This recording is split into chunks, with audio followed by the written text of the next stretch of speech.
Welcome back to Dosen Muda Channel dan balik lagi dalam program Gosip Intelektual.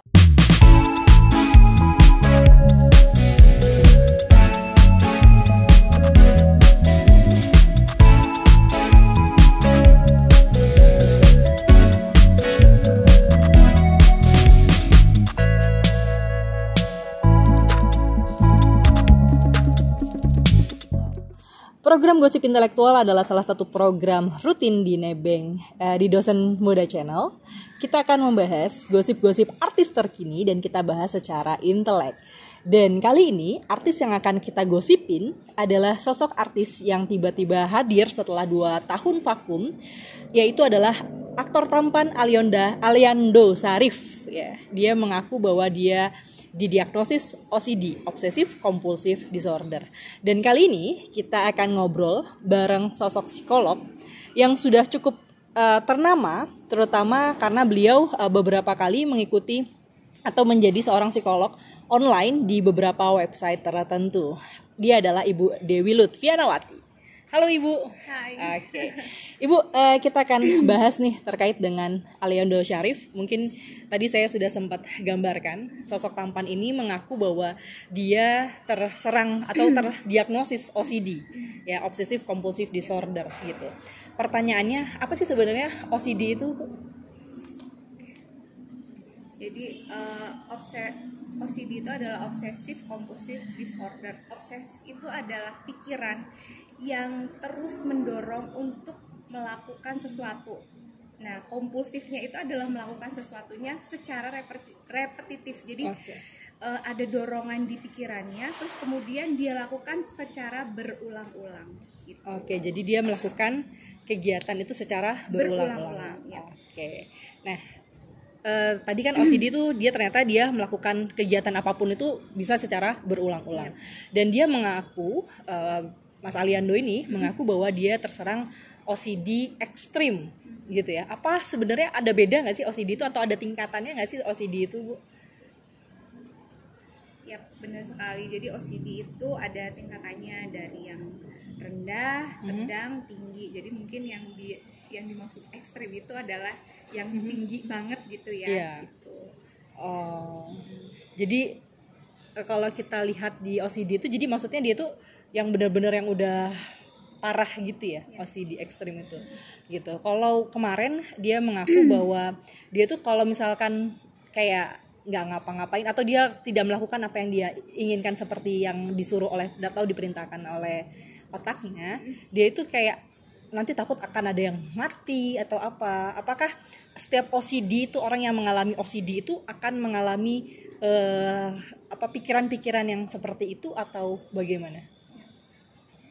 Oke, jadi sebenarnya OCD ini adalah salah satu golongan dari kecemasan ya. Jadi bentuk dari kecemasan ini adalah Obsessive Compulsive Disorder. Jadi memang salah satu untuk dia merasa tenang adalah melakukan itu gitu loh. Jadi biar dia kayak tenang sesaat ketika ada dorongan di pikirannya dan dia melakukan itu, dia tenang sesaat meski dia akhirnya frustasi kan, capek. Kenapa harus berkali-kali gitu. Jadi dia sangat sadar bahwa apa yang setelah dia melakukan itu salah ya? Mengganggu gitu. Jadi mengganggu daily activity-nya kayak misalnya pikiran untuk menyusun sesuatu atau terlalu higienis gitu ya. Dengan higienisnya dia jadi kayak nggak jadi kayak orang pada umumnya gitu loh, atau ibadah gitu itu juga bisa gitu. Jadi kayak kalau orang ibadah pun itu maksudnya obsesif kompulsif itu bisa menyerang ketika orang akan beribadah juga, kayak misalnya dia akhirnya merasa wudunya salah jadi berkali-kali, atau dia bisa bolak-balik sholatnya gitu ya? salah jadi berkali-kali kayak gitu. Terus kemudian ada sesuatu yang nggak rapi, jadi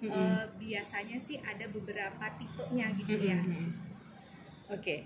Kalau kita lihat di videonya, uniknya itu katanya dia sampai ngelihat kuaci gitu ya. Dia susun ini kuaci itu secara rapih. Jadi itu kan sebenarnya kotor ya, kalau kita secara logika kan itu kotor ya, bekas kuaci itu. Tapi dia bisa susun itu secara rapi. Apakah memang kalau OCD itu, kalau saya ada beberapa orang kenalan saya yang OCD juga, dia biasanya hygiene tadi yang Ibu sampaikan. Apakah kalau OCD-nya ada juga tipe yang mungkin sebenarnya dia suka yang kotor tapi dia senang yang rapih gitu? Ya betul sekali.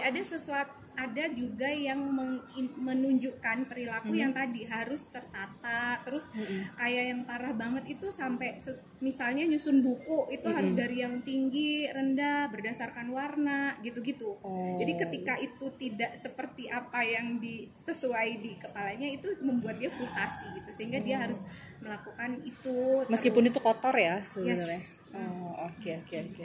Jadi kalau bisa saya simpulkan sebenarnya OCD ini bukan berarti dia harus hygiene banget gitu ya. Enggak. Kadang bisa juga dia kotor tapi yang penting dia rapih dalam perspektifnya dia gitu. Oke.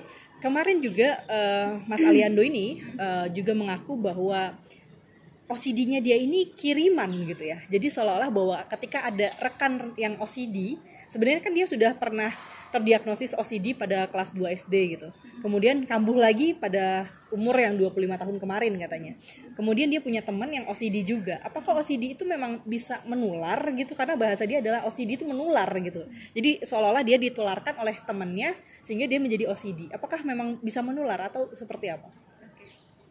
Oke, kalau kita ngomongin OCD itu kan faktornya banyak banget ya. Bisa jadi genetik atau terjadi kelainan di neurotransmitternya gitu ya, atau dari pola asuh atau orang di sekitarnya gitu yang sangat berdampak. Nah, ketika si seseorang ini mengalami OCD, misalnya gejalanya di waktu kecil gitu ya, yang ada kemungkinan misalnya ada ibu atau bapaknya atau kakek neneknya gitu ya, secara genetik ada tuh, terus dikuatkan oleh salah satu keluarganya gitu ya, itu bisa keluar gitu, bisa muncul lagi bisa gitu ya? muncul gitu. Nah, misalnya dia sudah kayak sudah terkendali nih, bisa dikendalikan gitu, suatu saat akan muncul lagi, akan sangat mungkin di satu situasi yang kemungkinan misalnya menekan itu kan stresor gitu ya buat dia. Nah, itu bisa muncul lagi, tapi sebenarnya bukan menular ya, tetapi mungkin itu pas aja situasinya, saat dia sedang tertekan gitu. Nah, kok ada pemicunya gitu. Itu mengingatkan, jadi di otak dia bahwa aku tuh juga kayak gitu. Dia flashback lagi. Yes, gitu. Jadi sebenarnya orang itu menguatkan bahwa situasi yang tidak enak buat dia tuh aku juga kayak gitu. Oh, ternyata ketika dilakukan misalnya levelnya masih 1, oh aku merasa tenang nih. Level 2, jadi makin kuat gitu sih. Jadi bisa disimpulkan bahwa OCD itu sebenarnya nggak menular yang punyanya Aliando ini, tapi dia hanya kayak balik lagi gitu ya. Terus kemudian ada yang membantu dia untuk menguatkan bahwa ya saya juga OCD gitu. Jadi dia kayak kembali lagi gitu ya. Oke, jadi ya teman-teman berarti OCD itu tidak menular ya, karena kalau kita dengarkan video Aliando itu dia berulang kali bahwa dia mengatakan bahwa dia tertular gitu, kayak ada yang ngirim gitu istilahnya. Jadi seolah-olah pas saya melihat videonya Aliando pengakuan itu, seolah-olah kayak apakah memang OCD itu bisa dikirim gitu atau enggak gitu. Emang gimana? Enggak bisa sih kalau dikirim, apalagi kan tadi memang dia punya bibit ya di kelas 2 SD. Iya, betul.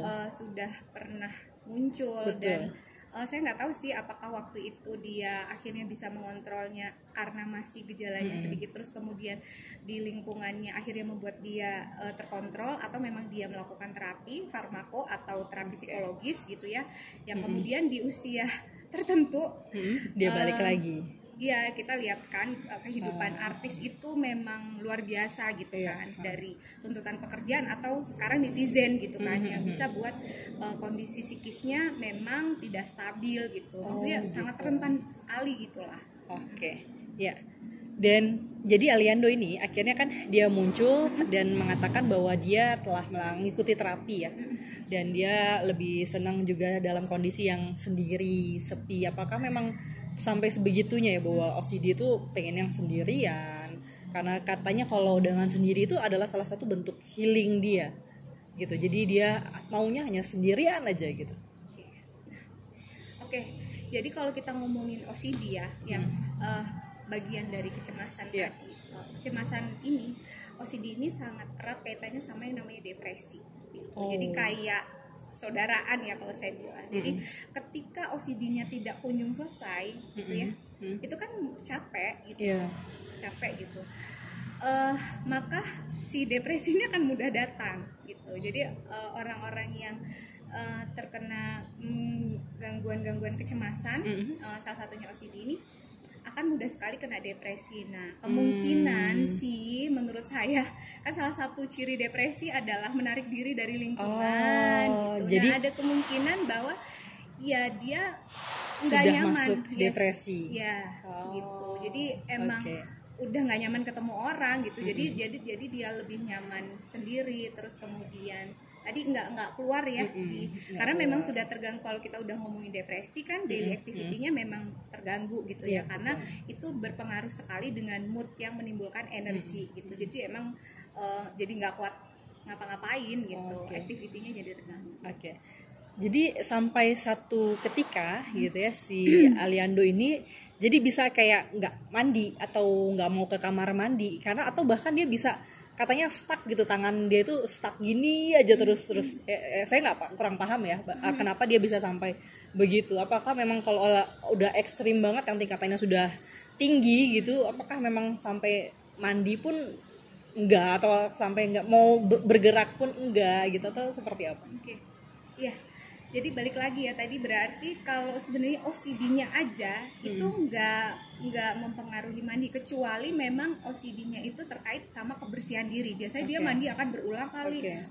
Udah mandi kayak ngerasanya mandinya belum bersih, mandi lagi gitu ya. Tapi kalau dia sampai nggak mandi, berarti tadi dia udah kena depresi sih kalau menurut saya. Jadi udah masuk ke tahap depresi. Yes. Jadi depresi itu kan daily activity-nya terganggu. Jadi makannya juga ada yang berlebihan, ada yang terganggu, terus atau tidurnya berlebihan atau nggak bisa tidur gitu, atau bahkan jadi merawat dirinya udah nggak bisa gitu. Terus terkait sama tadi kayak apa, tangannya nggak bisa ya. Jadi memang kalau seseorang kena kecemasan ya, atau salah satunya OCD, terus kemudian dia dicampur dengan depresi, maka akan banyak keluhan fisik yang seolah-olah gitu ya, dia merasa bahwa itu memang ada, yang kemungkinan ketika sudah lamanya, karena kan masalah psikologis kita akan berpengaruh pada fisik kita gitu.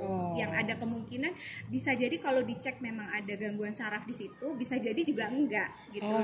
Gitu. Itu jadi apa namanya, ininya dia sendiri ya, pikirannya, perasaan. Tapi kalau biasanya kalau saya pribadi sih ketika ada keluhan fisik saya tetap minta untuk dicek secara kesehatannya, apakah memang persepsi dia itu benar atau enggak gitu. Kayak gitu sih. Ya.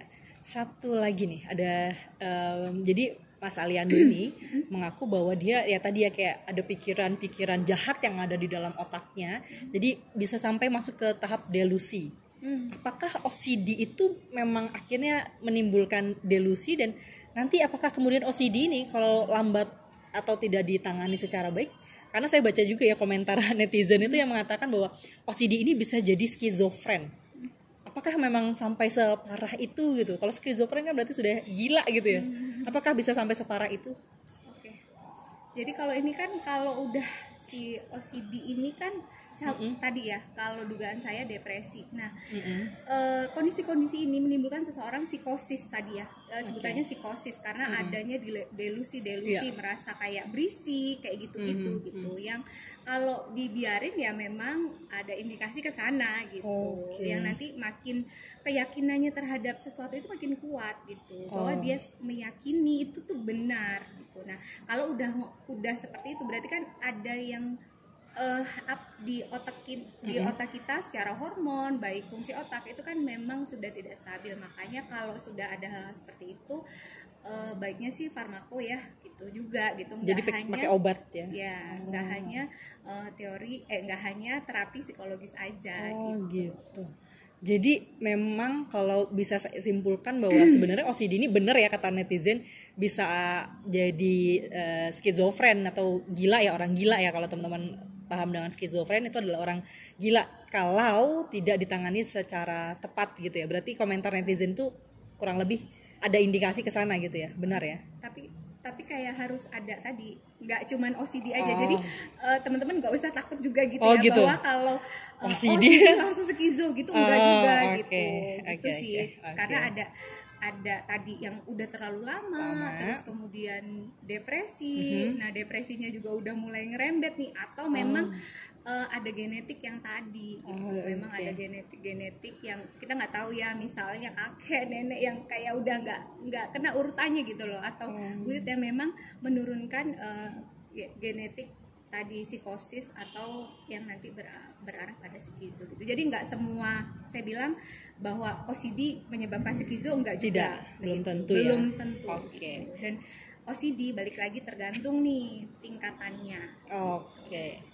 Ya, berarti tadi kalau gitu OCD ini bisa diturunkan ya. Jadi kalau orang yang tidak punya turunan OCD, apakah dia bisa jadi OCD juga, atau kemungkinan kecil atau gimana gitu? Bisa. Dari lingkungan bisa. Iya, nggak hanya kayak genetik aja. Nggak hanya genetik. Nggak hanya genetik aja. Jadi situasi-situasi kehidupan yang dia rasakan gitu ya, peristiwa-peristiwa itu yang biasanya cemasnya apa gitu ya, jadi ada dorongan-dorongan pikiran yang nggak bisa dikontrol gitu. Oke. Ya, terakhir ini tadi udah terakhir, udah seneng ya.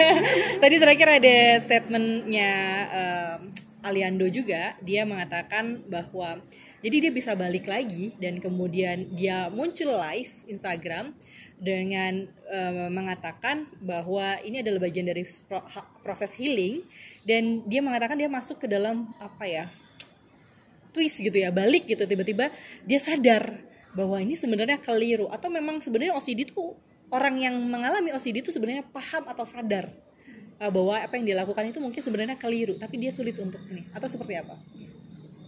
Iya, jadi sebenarnya orang OCD ini paham betul dengan apa yang dia lakukan gitu, tapi itu tadi dia nggak bisa kontrol dengan dia melakukan berulang-ulang gitu. Jadi dia tahu dia terganggu dengan perilakunya itu.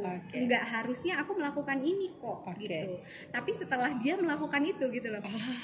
Dia udah bolak-balik gitu. Kok aku ngelakuin ini sih gitu.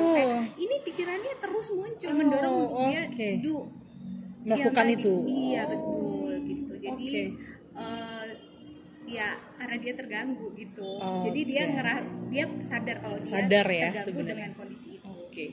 Ya, menarik banget ya sebenarnya terkait dengan OCD dan kembalinya Aliando Syarif ke kita semua, ke para netizen. Jadi kira-kira nih kan netizen juga kalau tadi disampaikan mungkin bisa jadi salah satu penyebab akhirnya balik lagi nih Aliandonya.